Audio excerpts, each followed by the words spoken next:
Hello mga ka-farmers, ngayong hapon mga ka-farmers ay magpapakain tayo ng mga manok natin. So dito ang papakainin natin ay yung nasa likuran, yun yung ating mga white leghorn. So topic natin ngayon is white leghorn muna, baka maban tayo.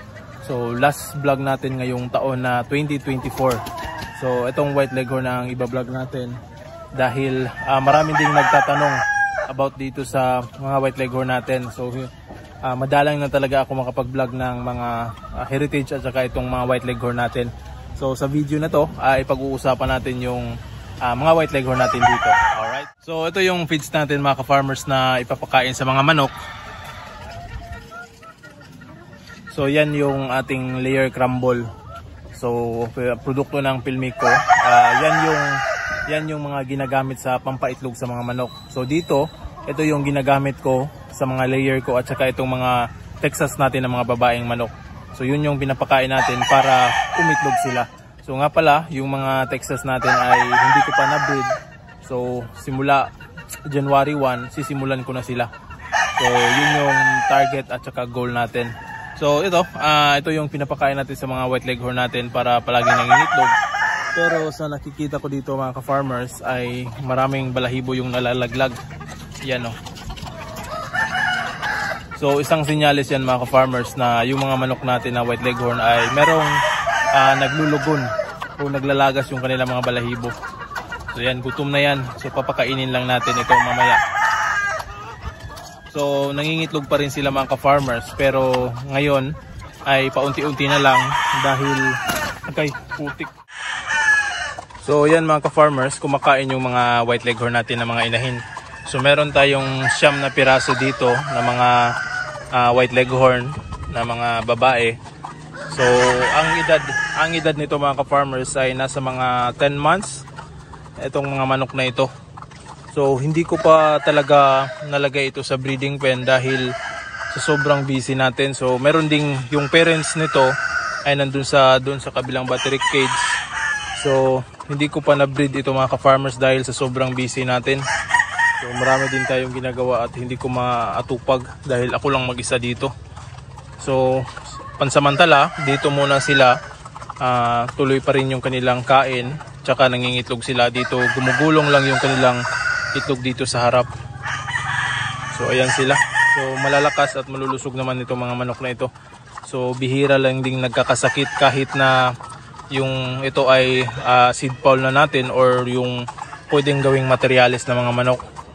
So hindi pa ako nakakita na merong nagkakasakit nito or yung namamaga yung mukha kahit na biglang uminit at saka biglang umulan. So far maganda itong mga manok na ito na nagawa natin o na breed dahil hindi sila sakitin. So di kagaya ng iba na kapag nag-i-inbreed or naggagawa ng materials, minsan lalabas ay yun na nga, masakitin yung mga palabas nila or alaga. So sa awa ng Diyos, itong mga manok natin ay hindi naman. So ito lang nga lang problema, yung naglalagas yung mga balahibo nila, meron ditong molting. Isa ding rason yan mga ka-farmers kung bakit hindi nangingitlog yung mga white leghorn natin o yung mga manok natin ay yung naglalagas o naglulugon yung balahibo nila. So usually, kalimitan talaga sa mga ito ay yung kulay na puti ay talagang madaling maglugon. Kahit na sa mga manok panabong ay talagang madali silang maglugon yung mga puting manok. So yun yung isa sa mga observation natin sa kanila. So far ito, meron tayong kapatid din ito na mga roosters natin na white leghorn. 2 lang na piraso. So nandun lang sa kulungan at hindi pa natin napuputulan ng palong. So napakalaki na yung palong. So mamaya ipapakita natin yon. Alright, so ito layer crumble yung pinapakain natin sa kanila. Katapos nyan, lalagyan natin ng tubig inumin. Alright. So ito naman yung mga heritage breed natin mga ka-farmers. So ito yung mga barred plymouth rock natin. So meron tayong 10 inahin dito. So dito wala pa ring laman dahil nga yung mga nakaraang buwan ay naubos yung iba nating kulay abuhin ng mga manok. So same pa rin yung kanilang kinakain mga ka-farmers. Oh. layer crumble yung binibigay natin sa kanila. So ito, merong naglilimlim dito mga ka-farmers na 2 or 3. Naglilimlim sila. So nakaka-surprise talaga yan mga ka-farmers dahil usually itong mga manok na ito ay hindi naglilimlim. Ito ay sariling breed ko na rin. So merong naglilimlim dito 3 pero sa tingin ko ngayon ay parang huminto na or nawala na yung kanilang pagka-broody.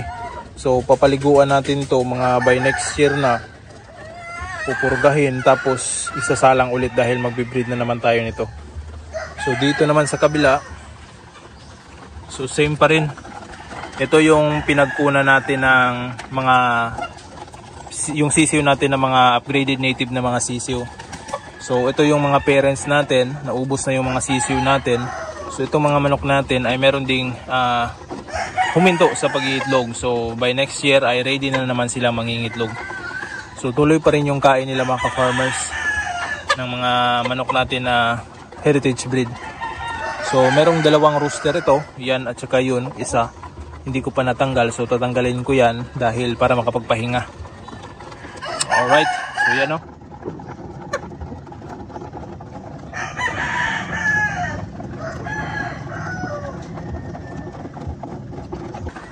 So dito, meron tayong 2, 4, 6, 8, 8 piraso na lang ito. Namatayan ito ng 2 mga ka-farmers.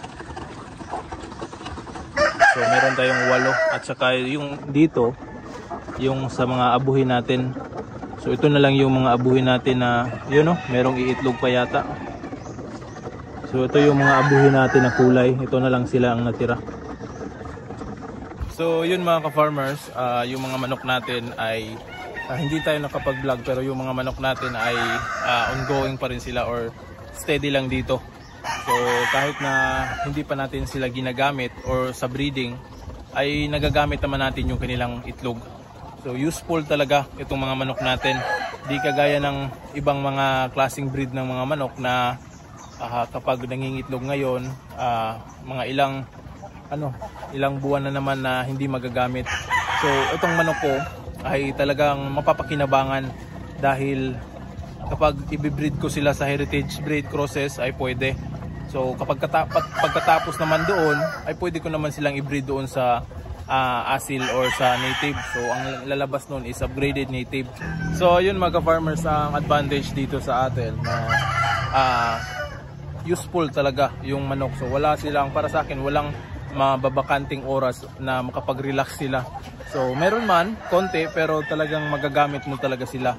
So hindi ka mag-aaksaya ng patuka sa kanila dahil ito kagaya nito, ito mabibreed sa heritage breed, pure to pure heritage breed.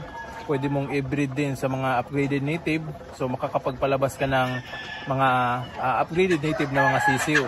So kung hindi naman doon sa dalawa, yung magiging itlog naman nila ay pwede mo namang ibenta. So yung bentahan naman dito is itong mga heritage breed natin ay marami namang kukuha ng mga itlog nila. At dito sa akin marami din naman akong suki sa pinagbentahan ko ng itlog. Minsan nga hindi ko mapagbigyan dahil yung mga itlog ay ginagamit ko sa pag-incubate. So ganun kalakas pa rin yung ating heritage breed at saka yung mga white leghorn natin dahil nangingitlog pa rin sila.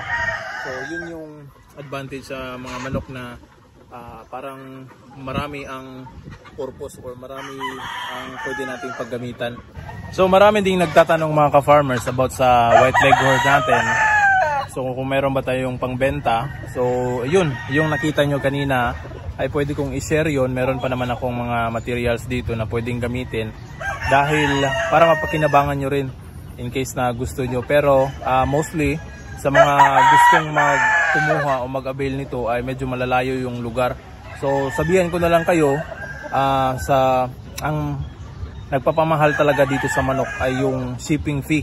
So patungo sa area nyo, kung pwede nyo i-pick up dito ay mas maayos.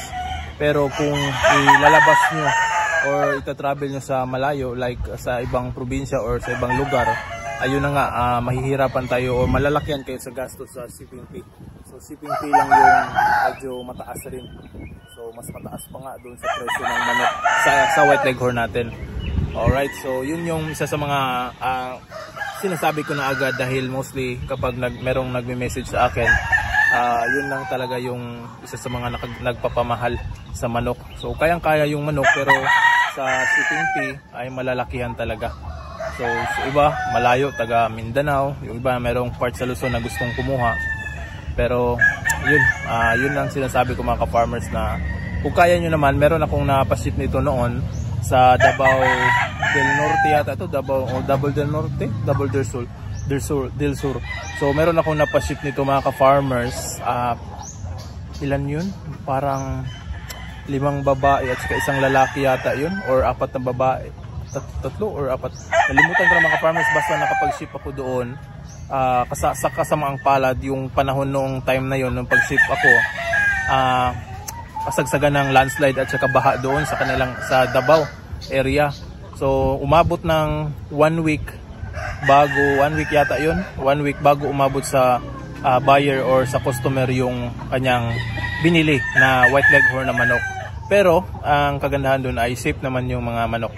So yun yung isa sa mga na-ship natin na white leghorn patungo sa part sa Davao. Alright. So ito yung dalawang white leghorn natin na rooster mga ka-farmers. Makikita nyo talagang ang lalaki ng kanilang palong. So yan yung isa oh.